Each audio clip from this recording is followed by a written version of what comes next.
She walks 5 miles to school. Bus money goes to mom. Biker drove him once and never stopped. She leaves before the sun. 5 miles of quiet roads, empty mornings, and shoes worn thin. Everyone thinks it's about school. It is. It's about love. And one man on a motorcycle who stopped once and never stopped again. The walk took 1 hour and 50 minutes if she didn't stop.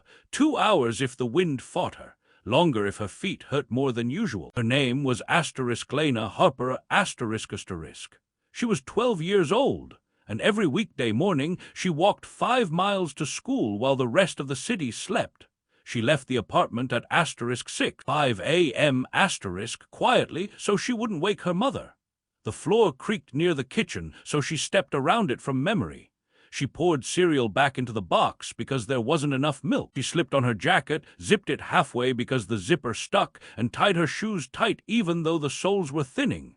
Outside, the air was cold and still, the kind of quiet that made small sounds feel loud. Her footsteps, her breathing, the hum of a streetlight behind her. She cut through the empty lot behind the closed laundromat, crossed the overpass where trucks roared beneath her like thunder she couldn't see, walked along Pine Route where there was no sidewalk, just gravel, weeds, and cars that passed too close without slowing. Her backpack wasn't heavy, a notebook, a pencil case missing the zipper, a lunch she rarely ate because she saved it for later, just in case. The bus pass cost $60 a month That was $60 her mother didn't have. That money went to rent, to heating, to medication that came in white bottles with long names, to groceries that had to last. So Lena walked. Her shoes wore down every few months, her ankles ached. Her calves burned. Her grades slipped because she arrived tired, brain foggy, eyes heavy before first period even began. But her mom had heat. Her mom had medicine. Her mom had one less bill to worry about, and that was worth 5 miles. By the time she reached the school gates, her breath was sharp in her chest. She paused for just a second, hands on her knees, then straightened her jacket and walked in like nothing was wrong, because no one noticed kids who walked in quietly. Lena never told anyone about the walk, not her teachers, not her friends, not even her mom.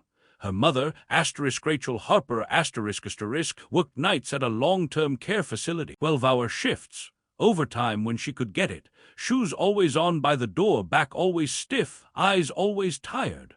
Rachel had learned how to stretch $1 until it felt like it might tear. She knew which bills could wait, which couldn't. She knew how to smile through exhaustion so her daughter wouldn't feel it. Lena watched all of that. She watched her mom rub her temples after counting money at the table, watched her stare at the fridge like answers might appear on the door, watched her choose store-brand medicine over name-brand groceries. So Lena didn't ask for a bus pass. She told her mom the walk was fine. She said she liked the quiet. She said it helped her think. That wasn't a lie, not completely. On the walk, Lena thought about her dad, who used to drive her to school before the accident, thought about the sound of the engine, the way he always waved until she was inside, thought about how things change without asking permission. Some mornings, the walk felt manageable. The sunrise helped. The smell of fresh bread from the bakery 2 streets over helped. The idea that she was helping her mom helped most. Other mornings, it felt endless. Rain soaked through her socks, cold bit through her jacket, cars splashed dirty water onto her jeans. Once, a driver yelled at her for being too close to the road. She kept walking anyway. At school, teachers noticed she was quieter, less focused, more tired. They assumed it was age, or attitude, or distractions at home they didn't ask about. No one imagined 5 miles. Lena didn't want pity, she didn't want help. She just wanted things to be okay. And for a while, walking was the price she paid to keep them that way, until someone else noticed. Jack Morales was 61 years old and had been riding motorcycles longer than Lena had been alive. He lived alone in a small house off Pine Route, about a mile past the bend where the road narrowed and the shoulder disappeared. He rode every morning, same time, same path, to the diner near the old hardware store. Jack liked routine. After his wife passed, routine was what kept the days from collapsing into each other. He noticed Lena on a Tuesday, small backpack, hood pulled up, shoes that bent wrong at the toe. She was walking with purpose, head slightly down, like someone who knew the road too well. Jack slowed as he passed, checked his mirror. She didn't look up. He saw her again Wednesday. Same time, same place. Thursday too. By Friday, he was watching for her. He knew that walk, knew how dangerous it was, knew how long it felt even in good weather, knew what it meant to choose walking because there was no other option. Jack had grown up poor, had walked to places he shouldn't have had to walk, had been overlooked more times than he could count. On Monday, he pulled over, not close, not sudden, just enough ahead that she could see him without feeling cornered. He turned off the engine and waited. Lena slowed but didn't stop. Her shoulders tensed. "You walk this way every day," Jack said, voice calm, steady. She nodded once. "That's a long walk." "I know. Where are you headed?" "School." Jack paused. "That's 5 miles from here." She shrugged. "I'm used to it." Something in her voice caught him. Not brave, not proud, just honest. "My name's Jack," he said. "I'm not here to scare you." She didn't answer. "I'll be at the diner down the road every morning at 6:30, he continued. "If you ever need a ride, no pressure, no strings." Lena shook her head. "My mom says not to get in vehicles with strangers." Jack nodded. "Smart woman." He took out a card, set it on the ground, weighed it down with a small stone. "Just so you know," he said gently, "the offer stands." Then he rode away. Lena stood there for a long moment, staring at the card. She picked it up and kept walking. For 3 weeks, nothing changed. Lena kept walking. Jack kept waiting. Every morning she passed the diner. She saw his motorcycle parked in the same spot, saw him through the window, coffee steaming in his hands, not watching her exactly, but present. She didn't stop. She folded the card and kept it in her jacket pocket, checked it sometimes when her legs hurt more than usual. Read the name like it might explain something. Jack Morales, just a name, just an option. At night, Lena lay awake listening to her mom breathe from the next room, thought about winter, about snow, about ice on pine root, about how much farther 5 miles felt when your fingers were numb. She didn't tell her mom about the man, didn't want to worry her, didn't want to add another weight. The rain came late November, not light rain, not passing rain, the kind that soaks you through in minutes, the kind that turns gravel into slick mud and roads into mirrors. Lena made it half a mile before her socks were wet, another half before her hands started shaking. By the time she reached the diner parking lot, her teeth were chattering so hard it hurt. She sat down on the curb and cried, not loud, just enough, all the mornings, all the pretending, all the tired she never said out loud. The door opened. Jack stepped out with a towel and a cup of hot chocolate. He didn't ask questions, didn't rush her, just sat beside her and wrapped the towel around her shoulders. "Rough morning," he said softly. She nodded. "You don't have to walk today," he said. "We can sit until you're warm, then I'll drive you, or I'll call someone, your choice." Lena looked at him through wet lashes. "Why?" Jack didn't hesitate. "Because someone should have stopped for me once," he said. "And no one did." The rain fell harder. Lena stood up, and for the first time in months, she didn't walk the rest of the way. Jack didn't take his motorcycle that morning. He had brought his old pickup instead, the one with the cracked dashboard and the heater that took a few minutes to wake up. He'd checked the weather before leaving the house. Rain like that didn't surprise him. Neither did the feeling that today might be different. Lena sat stiff in the passenger seat, hands folded in her lap, towel still wrapped around her shoulders. The windows fogged as the heat filled the cab. The wipers moved back and forth in a steady rhythm that felt almost calming. Neither of them spoke for a while. She watched the road pass by, faster than she was used to seeing it. 5 miles shrinking into minutes. Her body slowly stopped shaking. Jack kept both hands on the wheel, gave her space, let the silence do its work. When they pulled into the school parking lot, Lena didn't move right away. "What's the catch?" she asked quietly. Jack turned the engine off. "There isn't one." She frowned. "Everyone has a catch." He nodded. "That's true. Mine is simple." He looked straight ahead when he spoke. "I've got time. I've got a vehicle, and I see a kid who shouldn't have to do this alone." Lena studied his face, the lines around his eyes, the way his voice didn't rush. She didn't see anything sharp there, just tired kindness. "Same time tomorrow?" he asked. She hesitated. If she said yes, everything changed. If she said no, everything stayed hard. "Same time," she said finally. Jack smiled just a little. That afternoon, Lena walked home like always, 5 miles back, rain gone, shoes still wet, but something felt lighter. She didn't tell her mom. She told herself it was temporary, just until the weather got better, just until she was stronger again. But the next morning at 6:30, the pickup was there, and she climbed in. The rides became routine faster than Lena expected.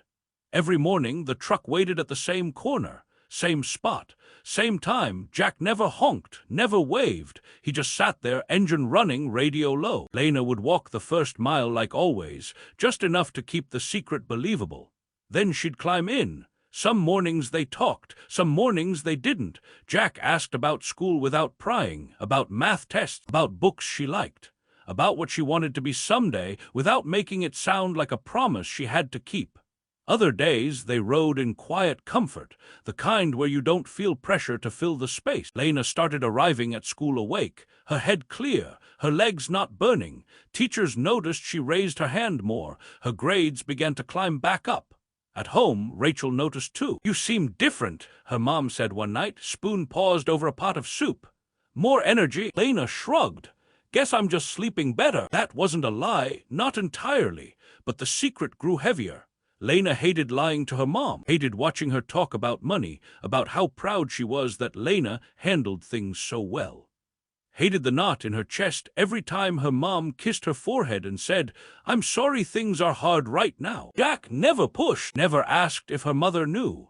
But one morning, as winter crept closer, he said gently, "Secrets can protect people, but they can also hurt them." Lena looked out the window. "I know." Snow came early that year. The first dusting made the roads slick. Jack drove slower, careful. Lena thought about what would happen if her mom found out, about how it might feel like failure instead of help. She told herself she'd say something soon, just not yet. The snowstorm came on a Wednesday. Heavy, sudden, the kind that erased lines on the road and turned familiar places into white blur. Schools closed early. Parents were called. Rachel Harper left work in a panic. Her phone buzzed with a missed call from the school. Then a message, "Early dismissal. Please confirm pickup." Rachel's heart dropped. She called Lena. No answer. Called again, straight to voicemail. Her mind filled the silence with images she couldn't stop. 5 miles, snow, cars sliding, cold. She drove the route Lena walked every day, scanning the roadside. Her hands shook on the wheel. At the diner, she saw the pickup. Saw Lena inside, safe, warm, laughing softly at something Jack said. Relief hit first, then fear, then anger. Rachel pulled in hard, stormed inside, her voice cut through the room. "Lena!" The girl froze. Jack stood immediately.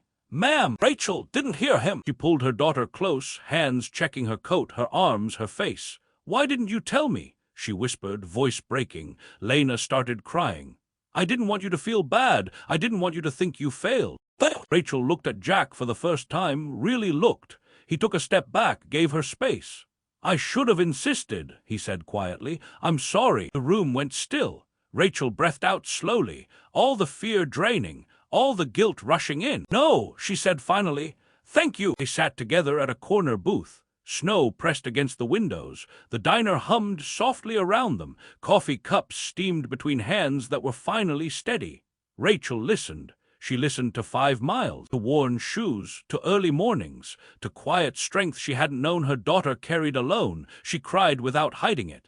"I thought I was protecting you," Rachel said, voice thin. "I didn't know you were protecting me." Lena leaned into her. "I didn't mind. I just didn't want you to worry." Jack spoke last. "I never wanted to cross a line. I just didn't want to watch a kid disappear into winter." Rachel met his eyes, saw no ego there, no savior, just someone who stopped. "Thank you," she said again, and meant everything in it. From that day on, there were no secrets. Jack drove Lena every morning. Rachel waved from the window. Sometimes she packed extra coffee. Sometimes they all sat together at the diner before school. Winter passed. Spring came. Lena grew stronger. Rachel slept easier. Jack found something he hadn't known he was missing. On the last day of school, Lena walked the 5 miles one last time. Not because she had to, because she wanted to remember. She stopped at the bend in the road, looked back, smiled. Some kindness doesn't change the world. It changes one road, and that is enough. Spring softened everything. The snow melted into quiet streams along Pine Route. The gravel shoulder reappeared. Grass pushed through cracks like it always did, stubborn and patient. Lena noticed things again. A crooked mailbox with peeling blue paint. The oak tree split down the middle but still alive. The spot where the road curved just enough to hide the sunrise until the last second. She rode with Jack most mornings, but sometimes, on warm days, she asked to walk part of the way. Not because she needed to, because she wanted to remember who she had been. Jack understood. He never argued. Rachel noticed the change in her daughter, not just the grades, not just the sleep, but the way Lena stood straighter, spoke with more confidence, like someone who had survived something quietly and come out knowing her own strength. One evening, Rachel admitted something she'd never said out loud. "I was so scared," she said, folding laundry. "Not of the walk, of what it meant about me." Lena sat beside her. "You didn't fail me." Rachel nodded slowly. "I know that now." Jack became part of their rhythm. He helped with homework some nights, fixed a loose cabinet door without being asked, brought extra groceries once, no explanation given. He never tried to replace anyone, never crossed that line. He just showed up. At school, Lena wrote an essay about kindness, didn't name names, just described a road, a storm, a decision to stop. Her teacher wrote in red ink at the bottom, "This feels lived. Thank you for trusting us with it." Jack framed that note. He hung it in his living room, next to a faded photo of his wife on a motorcycle they once rode together. Roots, he realized, didn't just take you places. Sometimes they led you back to yourself. The last week of school arrived quietly. No storms, no drama, just long days and short shadows. On Thursday morning, Lena didn't get in the truck. Jack waited, engine idling. She stood on the sidewalk, backpack light, face calm. "I think I want to walk today," she said. Jack studied her for a moment, then nodded. "I'll follow, just in case." She smiled. "I know." Lena walked. The same 5 miles that once felt endless now felt different. Familiar, almost gentle. She passed the laundromat, the overpass, the diner. Each place held a memory, not of pain but of endurance. Cars passed. The road hummed. Her steps were steady.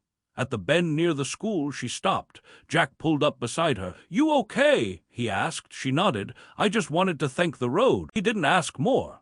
When she reached the gates, she didn't rush inside. She turned back once, raised a hand. Jack raised his back. That afternoon, she walked home too. Rachel watched from the window until Lena disappeared down the street.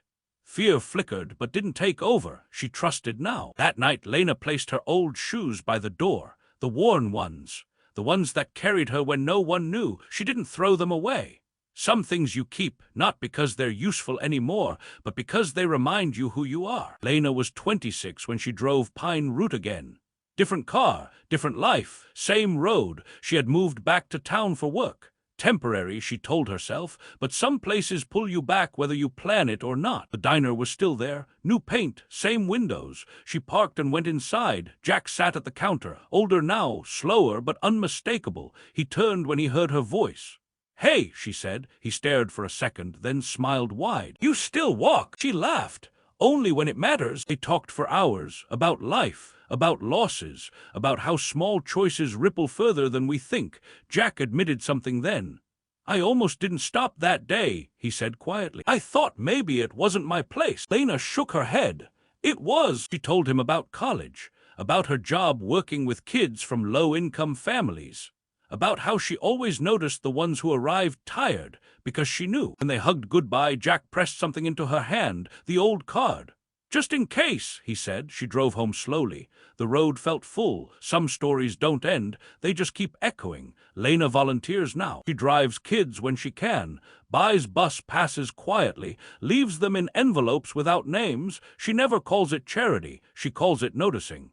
Rachel still works nights sometimes, but she sleeps easier. She knows asking for help isn't weakness. It's survival shared. Jack still rides, less distance, more purpose.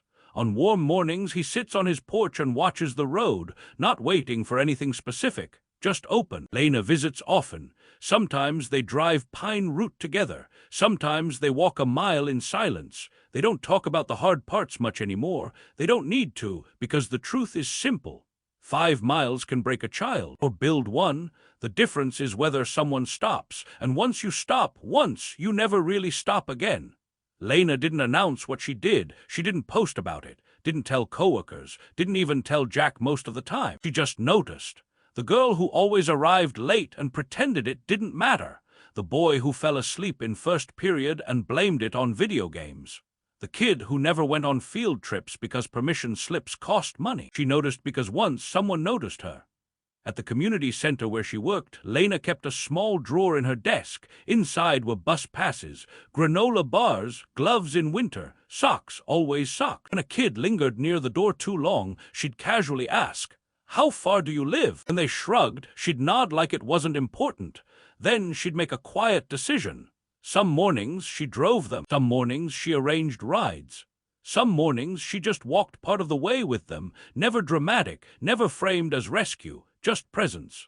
One afternoon, a girl named Meyer asked her something that froze her in place. "Why do you care?" Maya said. "Most people don't." Lena thought of pine root, of rain, of a card weighted down by a rock. "Because I was you," she said simply. Maya didn't ask more, she didn't need to. That night, Lena took a longer drive home, followed the old route without thinking, parked near the bend where the shoulder disappeared. She stepped out of the car and stood there for a while. No pain now, no fear, just memory. She realized then that the walk hadn't just shaped her childhood, it had shaped her compass. Jack's riding slowed with age, shorter routes, fewer miles, more breaks, but he still woke early. Still sat with his coffee facing the road. People in town knew him now, the biker who waved, the man who fixed things without asking for thanks, the one who always showed up when something broke. They didn't know why he paid attention to kids walking alone. They didn't know about Lena. They didn't need to. One morning, Jack saw a boy standing near the same stretch of road. Backpack too big, jacket too thin. Jack didn't rush. He remembered how important that was. He pulled over ahead, turned off the engine. Waited. The boy stopped a few feet away, nervous, unsure. "You walk this way every day?" Jack asked. The boy nodded. "That's a long walk." The boy shrugged. "I'm used to it." Jack smiled sadly. He reached into his pocket and pulled out a card. Same move, same weight, same quiet offer. Some kindness repeats itself not because it's rehearsed, but because it's true. That afternoon, Jack called Lena. "Guess what I saw today?" he said. She closed her eyes and smiled. "Did you stop?" "Yeah." "Good," she said. "That's how it works." Jack hung up feeling lighter. Not younger, just useful. Years passed. The road stayed. Pine route changed slowly. New paint, new signs, same curve, same wind. Cars came and went. Lives moved on. But the road remembered. It remembered small feet moving forward when they didn't want to. It remembered tears that fell quietly into gravel. It remembered the moment an engine stopped. Lena stood there one last time before moving away for good. She wasn't sad, just grateful. Somewhere behind her, a car slowed. The driver noticed a kid walking alone. Somewhere ahead, someone would make a choice. That's how it spreads. Not loudly, not perfectly, just enough. Lena turned and walked back to her car. 5 miles